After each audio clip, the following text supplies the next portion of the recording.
Монгол улсын ерөнхийлөгч Ухтаагийн хүрээлцэхийн зарлагаар бүтээж буй Монгол улсын түүх 1-с 30 дугаар бот зохиолын ажлыг Шинжлэх ухааны академид төвлөрүүлэн редакцийн зөвлөл байгуулан бэлтгэл ажилдаа хэдийнэ орсон билээ. Монгол улсын түүх 30 дугаар бот бүтээлийн редактор зохиогчор сонгогдсон эрдэмтэн судлаачдад батламж гардуулах ёслол Шинжлэх ухааны академийн тэргүүлэгчдийн газрын хурлын танхимд 2026 оны 2 сарын 13-нд болж бүтээлийг тойргох түүхч эрдэмтэд оролцлоо. Энэ үеэр Монгол улсын ерөнхийлөгчийн боловсрол шинжлэх ухаан технологийн бодлогын зөвлөх Лодой Равсал ерөнхийлөгчийн зарлагыг уншиж Шинжлэх ухааны академийн ерөнхийлөгч академич Тэмбэрэлт гардуулан өглөө. Энэ зарлагын дагуу Монгол улсынхаа 30 ботыг тойрохоор Монголын эрдэмтэн судлаач түүхчид өнөөдөр Шинжлэх ухааны академиэр хүрэлцэн ирээд байна. Энэ 30 ботыг бүтээхдээ манай үе үеийн түүхчдийн, эрдэмтэн судлаачдын эрдэм судлалын ажлын үр дүнг нэгтгэн мөн гадаад олон улсын эрдэмтэн судлаачдын Монгол судлалын талаар гаргасан эрдэм судлалын үр дүнг нэгтгэж энэ 30 ботыг бүтээх юм. Монголын түүхийн олон үеийн чиглэлээр нарийн мэргэшсэн, мэргэжлийн шалгуур шаардлагыг хангасан, өндөр ур чадвартай мэргэжлийн судалгааны хүрээлэн төв музей, ихтэйд сургуулийн 150 гаруй түүхч эрдэмтдээс 9 академич, 19 шинжлэх ухааны доктор, 107 доктор, 14 магистр оролцож байна. Тэгэхээр Монголын түүхийн туршид монголчууд өөрсдийнхөө төрөөс захиалж бичсэн хамгийн олон бот бол одоо гарч байгаа. Тий.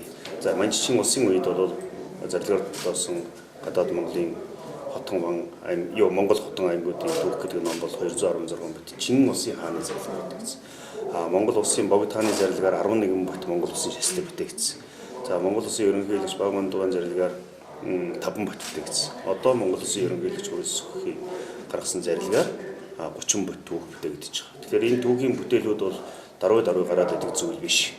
Ер нь бидний багцаа үзэж байгаагаар бол 25-аас 30 жилийн хооронд одоо энэ түүхийг эмтгэж эрдэмтэн судлаачид өөрийнхөө судалгааны үр дүнг бичиж байгаа. Хамгийн гол зүйл бол Монголын эрдэмтдийн түүхийн бүхэл цаг үеийн үзэж байгаа үзэл баримтлал эндээс харагдана. Дэлхийд дахинд Монголын түүх, ялангуяа Монголын эзэнт гүрний түүх, монголчуудын түүх бол дахин анхаарлын төвд орж эзэн Чингис хааныхаа музейг байгуулснаар дэлхийн шилдэг 20 музейн тоонд орж дэлхийн маш олон оронд Чингис хааны маань болоод Монголын түүхийн үзэсгэлэн гараад маш олон тооны олон хэлийн сурвалжууд хэвлэгдэж гараад манай эрдэмтэн залуучууд олон хэлээр түүнийг орчуулж судалгааны эргэлтэнд оруулж байгаа нь бол яхаарахгүй Монголын түүхээ шинчлэн зохиох үнэхээр олон хэлний заагуулзуур, олон судалгааны заагуулзуур дээр түүхээ дахин шинчлэн зохиох ийм боломжийг бүрдүүлсэн ийм сайхан цаг үе болж байна.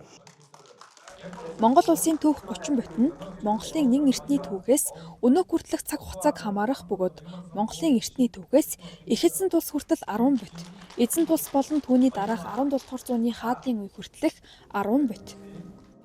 Чин улсын иргэшээлээс өнөө хүртэлх 10 бот бичигдэх Монгол улсын сүүлийн 30 гаруй жилийн түүх судлалын судалгааны үр дүнг бүрэн хамааруулсан олон эргэлзээтэй асуудалд хариу өгсөн үндэсний хэмжээний цогц бүтээл болох юм.